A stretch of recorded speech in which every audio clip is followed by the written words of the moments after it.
Welcome Kiran classes. So today's I will discuss most important topic. But यहाँ पे मैं आपको बता दूँ लास्ट वीडियो में मैंने क्या डिस्कशन किया था, टीचर सेंटर मेथड। ओके, तो अगर आपने नहीं देखा है तो सबसे पहले ये वीडियो ज़रूर देखिए, because this is the most important. ठीक है, मोस्ट इम्पोर्टेंट है आपका ये टॉपिक। एंड यहाँ पे बात करने वाले हैं, आज जो क्लास होने वाली है वो होने वाली है what is the learner centre method. Okay, तो लर्नर सेंटर मेथड के बारे में देखने वाले हैं।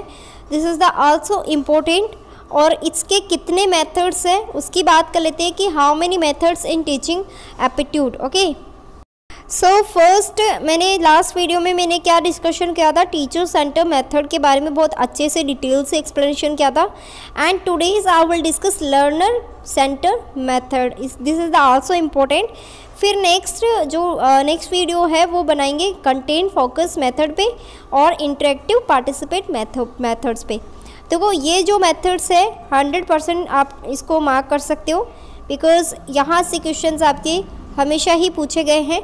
एक तो आपका जो मेमोरी लेवल है उस टॉपिक को मिस नहीं करना है, मेमोरी लेवल से हमेशा से ही पूछा जा रहा है question.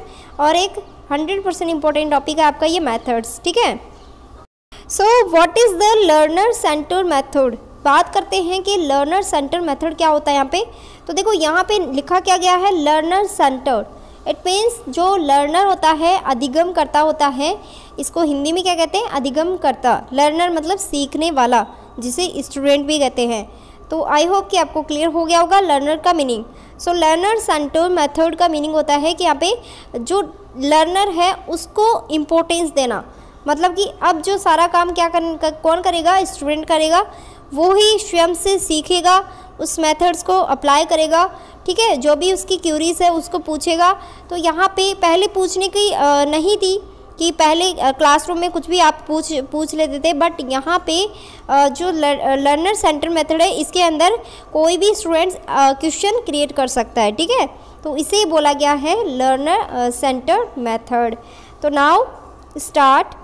Learner center teaching including a participation form of learner, student and learners learn how to think. So this is the how to think, वो किस तरीके से सोचते हैं। and solve the problems, मतलब कि जो क्वेश्चंस है प्रॉब्लम्स है उनको सॉल्व आउट करना। डिसीजन मेकिंग, किस तरीके से डिसीजन लेते हैं। एंड टीम वर्क में मतलब कि कैसे वो टीम में एक वर्क करते हैं। मान लो ग्रुप है उनका, तो उस क्वेश्चन को सॉल्यूशन जब करते हैं तो टीम वर्क भी बना के करते हैं काम कि इसका सॉल्यूशन कैसे आएगा। जैसे सपोज दैट दो फ्रेंड है, वो आपस में डिस्कशन कर रहे हैं कि मैथमेटिक्स का ये क्वेश्चन कैसे सॉल्व होगा। ठीक है, evaluate evidence and analysis agreement generated hypothesis and all learning skills essential mastering material. Suppose that आपका कोई ऐसा सब्जेक्ट है जिसके अंदर आपके अंदर मास्टरिंग किया हुआ है। सो दैट मेरा जो यहाँ पे स्पेसिफिक सब्जेक्ट मैं आपको बताती हूँ कि मैं जो अपना इंस्टीट्यूशन है मेरा खुद का आर.के. इंस्टीट्यूशन में मैं क्या पढ़ाती हूँ एंड क्या यहाँ पे कॉलेज में मैंने अपना मास्टर किया हुआ है। तो जो मेरा मास्टर है वो अकाउंट्स था एंड स्टैटिक्स था। और मैं यहाँ पे क्या पढ़ाती हूँ, मैं पढ़ाती हूँ यहाँ पे अकाउंट्स हो गया, इनकम टैक्स हो गया, जीएसटी हो गया, स्टैटिक्स हो गया, इकोनॉमिक्स हो गया। ये सभी क्या है, मैं अपने बच्चों को, स्टूडेंट्स को अपनी जो सर्विस है वो प्रोवाइड करवाती हूँ। उनको अच्छा से अच्छा कंटेंट प्रोवाइड करवाती हूँ एंड उनको अच्छे से डिटेल से एक्सप्लेनेशन करती हूँ। ठीक है, सो ये क्या है, अगर टीचर अपना जब बेस्ट से बेस्ट देके, जब स्टूडेंट्स की बारी आती है कि उनसे कुछ क्वेश्चन क्रिएट किया जाए और उनका यहाँ पे उनको समझ में आना बहुत ज़रूरी है। देखो टीचर का जब तक यहाँ पे स्टूडेंट्स का अगर समझ में नहीं आता है तो तब तक टीचिंग कुछ भी मतलब काम की नहीं है, बेकार हो जाएगी अगर स्टूडेंट्स को नहीं समझ में आ रहा है तो देखो यहाँ पे लर्नर का बहुत ज़्यादा इंपॉर्टेंट रोल प्ले करता है। लर्नर को सीखना बहुत ज़रूरी होता है एंड क्वेश्चन क्रिएट कर सकता है, डिस्कशन कर सकता है, सॉल्व प्रॉब्लम कर सकता है, जो भी प्रॉब्लम है उसको सॉल्व कर सकता है एंड इवेल्युएट एविडेंस, जो भी एविडेंस होता है इसका कलेक्ट कर सकता है। सो यहाँ पे एनालिसिस एग्रीमेंट जो भी है वो कर सकता है इसके अंदर। तो यहाँ पे सेंटर किसका रखा गया, टीचर का, वो सॉरी लर्नर का। ठीक है, advantage of learner centre method के बारे में। ठीक है, advantage of learner centre method.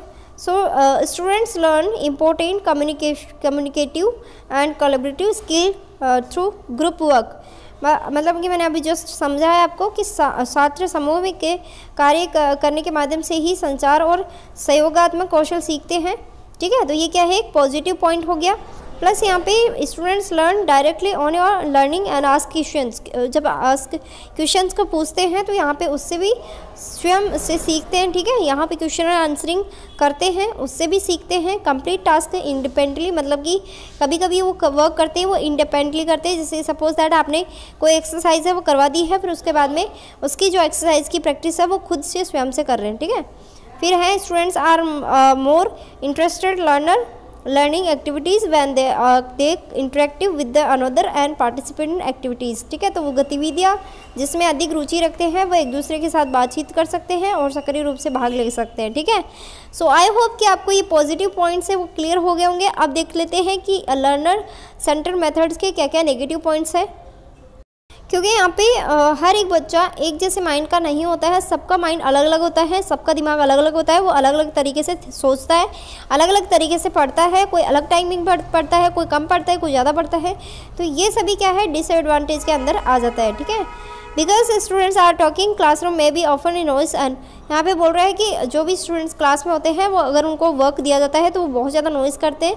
तो ये भी क्या है, आपके बहुत ज़्यादा कह सकते हैं कि नॉइस करने की वजह से डिसएडवांटेज के अंदर आ जाता है। ठीक है, टीचर्स में भी attempt the manage of the students activities, जो भी मैनेज करते हैं स्टूडेंट्स का एक्टिविटीज़ को, तो वो भी मैनेज करना पड़ता है, गतिविधियों पे प्रबंध लगाना पड़ता है, प्रयास करने के पड़ता है। ठीक है, difference when students working on different, मतलब कि एक बार जो भी मुश्किल हो जाता है वो छात्र अलग अलग काम कर सकते हैं, कर रहे हो, मतलब कि एक बार में मुश्किल हो जाता है कि अलग अलग काम करते हो, वो ग्रुप में काम कर सकते हैं। ठीक है, stages of the same project, मतलब एक ही परियोजना के चरण बहुत सारे हो सकते हैं।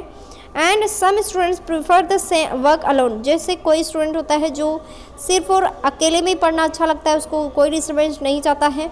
तो जो स्टूडेंट्स अलग पढ़ना चाहता है, अकेले में पढ़ना चाहता है, तो वो सब क्या होता है, अलोंग वर्क हो गया। फिर होता है कि group work can be problematic, मतलब कि जो भी समस्याग्रस्त होता है, जो भी समस्या होती है उनके, तो वो अकेले में ही करना पसंद करते हैं। सो दैट ये था आपका learner centre method, this is the most important topic. Next video में लेके आऊँगी कॉन्सेप्ट या कंटेंट, जो भी आपका मेथड था। सो आई होप कि आपको ये वीडियो लेक्चर अच्छा लगा है तो प्लीज़ लाइक कर दे, शेयर कर दे एंड सब्सक्राइब कर ले। एंड इंस्टाग्राम को फॉलो कर लेना, बिकॉज ऑल अपडेट वहाँ पे चलती रहती है। ज्वाइन कर लेना टेलीग्राम को, नोट्स अवेलेबल है, फुल्ली अपडेटेड है including new topic. Hand written notes है जो कि आपको कोई प्रोवाइड नहीं करवाएगा, बहुत ही कम प्राइस में है। So I am providing the best material for UGC NET exam. मेरे जो स्टूडेंट्स हैं बहुत इस बार है वो JRF लिया है सभी ने। सो मैक्सिमम स्टूडेंट्स ने JRF ही लिया है। ठीक है, JRF क्रैक किया है। So I am so happy because मेरे कंटेंट के थ्रू अगर आप थोड़ा सा भी मतलब कि पढ़ रहे हो या फिर अपना आगे बढ़ रहे हो तो ये मेरे लिए बहुत गर्व की बात है एंड मैं आपके लिए हमेशा ही बेस्ट करना चाहूँगी। So thank you so much for watching this video and please share with your friends.